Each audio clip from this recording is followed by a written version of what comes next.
നമസ്കാരം.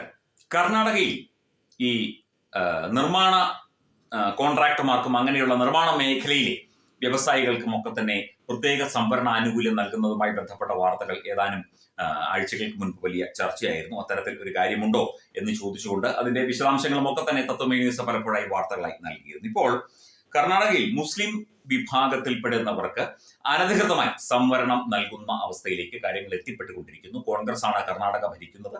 കോൺഗ്രസിന്റെ രാഹുൽ ഗാന്ധിയുടെ, സോണിയാഗാന്ധിയുടെ, മല്ലികാർജുൻ ഖാർഗെയുടെ ഒക്കെ തന്നെ പ്രീണന നയം കർണാടകയിൽ വർക്കൗട്ട് ആക്കാൻ ഒരുങ്ങുകയാണ് അവിടുത്തെ കോൺഗ്രസ് സർക്കാർ എന്നുള്ള വാർത്തയാണ് പുറത്ത് വരുന്നത്. അതായത് മുസ്ലിം സമുദായങ്ങൾക്കിടയിൽ കൂടുതൽ സ്വാധീനം ഉറപ്പിക്കാനും മുസ്ലിം സമുദായത്തെ മാത്രം സഹായിക്കാനും സംരക്ഷിക്കാനുമുള്ള ഒരു രീതി. അവിടെ ലക്ഷക്കണക്കിന് ഹിന്ദുക്കളും മറ്റ് മതസ്ഥരും ഒക്കെ തന്നെയുണ്ട്. അവരെയൊക്കെ മറന്നുകൊണ്ട് വോട്ട് ബാങ്കാക്കി വെറും ചപ്പ് ചവറാക്കി മാറ്റിക്കൊണ്ട് മുസ്ലിം വിഭാഗത്തെ മാത്രം സഹായിക്കുന്ന ഈ ഒരു നടപടി ഇപ്പോൾ വ്യാപകമായി ചർച്ചയാവുകയാണ്. അതായത് കർണാടകയിലെ ഈ സംവരണവുമായി ബന്ധപ്പെട്ട വിവരങ്ങളാണ് പുറത്തു വരുന്നത്. ഇതിന്റെ ജാതി സെൻസസുമായി ബന്ധപ്പെട്ട വിവരങ്ങളാണ് പുറത്തു വരുന്നത്. സംസ്ഥാനത്തെ ഏതാണ്ട് 34% പേരും SC, ST, OBC വിഭാഗങ്ങളിൽപ്പെട്ടവരാണ് എന്ന് സെൻസസ് റിപ്പോർട്ടിൽ പറയുന്നു. 1.5 കോടിയിലധികം പേർ SC, ST വിഭാഗത്തിൽപ്പെട്ടവരാണ്. 75 ലക്ഷം മുസ്ലിങ്ങൾ OBC വിഭാഗത്തിൽപ്പെട്ടവരാണ് എന്ന് ഇപ്പോൾ കണ്ടെത്തിയിരിക്കുന്നു. ജനറൽ വിഭാഗത്തിൽപ്പെട്ടവർ 30 ലക്ഷത്തിൽ താഴെയെന്നും സെൻസസിൽ വിവരങ്ങൾ ഉണ്ട്. OBC വിഭാഗത്തിന് 51% സംവരണം നൽകാൻ ജാതി സെൻസസിൽ ശുപാർശയുണ്ട്. സംസ്ഥാനത്തെ മൊത്തം ജനസംഖ്യയുടെ 18.08% മുസ്ലിം ജനവിഭാഗമാണ്.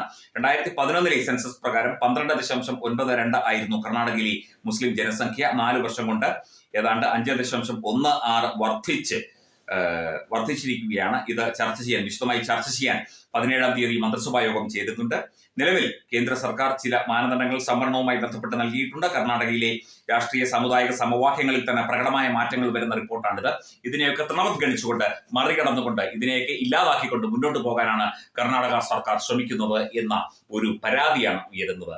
ഇത് തീർച്ചയായിട്ടും ജനാധിപത്യ സംവിധാനത്തിന്, അല്ലെങ്കിൽ പല ജാതിയിൽപ്പെട്ടവർ പല രീതിയിലുണ്ടാകും, അവർക്ക് അർഹമായത് കൊടുക്കുക.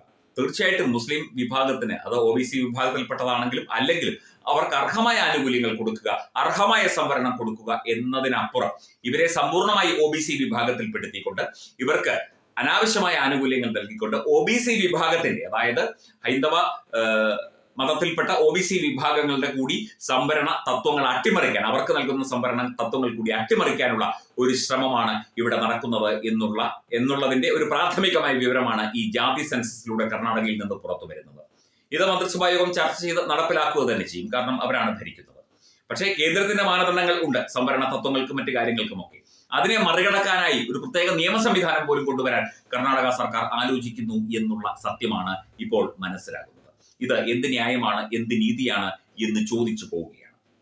ഇവിടെ എല്ലാ വിഭാഗത്തിലും മുസ്ലിം വിഭാഗങ്ങൾക്ക് കൂടുതൽ, അതായത് നേരത്തെ നമ്മൾ പറഞ്ഞു, ധനാഢ്യരായ, വലിയ വ്യവസായികളായ, പണക്കാരായ മുസ്ലിം വിഭാഗത്തിൽപ്പെട്ടവർക്ക് പോലും സംവരണം നൽകിക്കൊണ്ട്, അതായത് പണം കൊടുത്ത് പോലും പഠിക്കാനും പണം കൊടുത്ത് ബിസിനസ് ചെയ്യാനും ഒക്കെ കെൽപ്പുള്ളവർക്ക് പോലും ജാതി സംവരണവും ജോലി സംവരണവും മറ്റ് സംവരണങ്ങളും കൊടുത്ത് അവരെ ആ രീതിയിൽ പരിപോഷിപ്പിക്കുമ്പോൾ അവിടെ താഴേക്ക് പോകുന്നത്, ആ പട്ടികയിൽ താഴേക്ക് പോകുന്നത് ഹൈന്ദവ വിഭാഗത്തിൽപ്പെട്ട OBC, SC, ST വിഭാഗങ്ങളൊക്കെ തന്നെയാണ്. കാരണം സംവരണം എന്ന് പറയുമ്പോൾ ഇപ്പോൾ 10 സീറ്റ് ഉണ്ടെങ്കിൽ അതിനകത്ത് കൃത്യമായി എണ്ണം കണക്കാക്കിക്കൊണ്ട് ജനറൽ കാറ്റഗറി, അതുപോലെ തന്നെ OBC, OEC category, SC, ST category തുടങ്ങിയ കാറ്റഗറി ഉണ്ട്.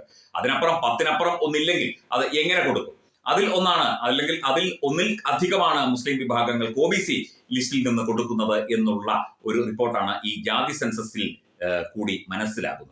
ഇത് തീർച്ചയായിട്ടും കർണാടകയിലെ ജനങ്ങൾ, കർണാടകയിലെ സാമൂഹ്യ നിരീക്ഷകർ, അതുപോലെ തന്നെ പൊതുപ്രവർത്തകരൊക്കെ തന്നെ ചോദ്യം ചെയ്യേണ്ട വിഷയമാണ്.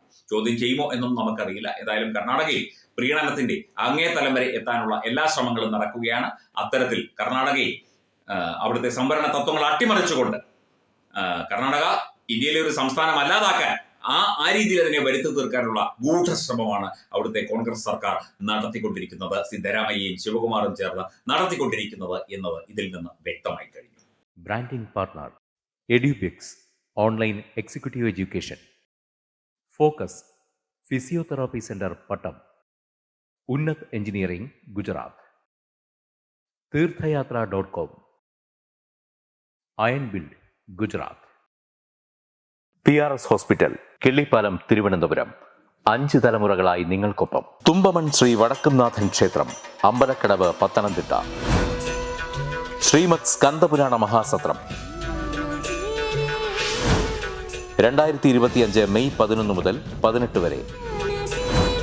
ബ്രഹ്മശ്രീ മുംബൈ ചന്ദ്രശേഖര ശർമ്മയുടെ മുഖ്യ കാർമ്മികത്വത്തിൽ മഹാഗണപതി ഹോമം, സ്കന്ദപുരാണ പാരായണം, മഹത് പ്രഭാഷണങ്ങൾ, പൂജഹോമാദികൾ, കലാസാംസ്കാരിക പരിപാടികൾ. സത്രയജ്ഞ കർമ്മങ്ങളിലേക്ക് എല്ലാ ഭക്തജനങ്ങളുടെയും സാന്നിധ്യവും സഹകരണവും സാദരം അഭ്യർത്ഥിക്കുന്നു. മഹാസത്രവേദിയിൽ മെയ് 18 പഴനി അരുൾമിക ദണ്ഡായുധപാണി സ്വാമി ദേവസ്ഥാന അർച്ചക സ്ഥാനികർ ശ്രീസെൽവ സുബ്രഹ്മണ്യ ശിവശാരിയാരുടെ മുഖ്യ കാർമ്മികത്വത്തിൽ നടക്കുന്ന അതിശ്രേഷ്ഠവും സർവൈശ്വര്യദായകവുമായ സ്കന്ദഹോമം. സ്കന്ദമഹാപുരാണ സത്രത്തിന്റെ ആദിമധ്യാന്തമുള്ള സമ്പൂർണ്ണ തത്സമയ കാഴ്ച തത്വമയി നെറ്റ്വർക്കിൽ.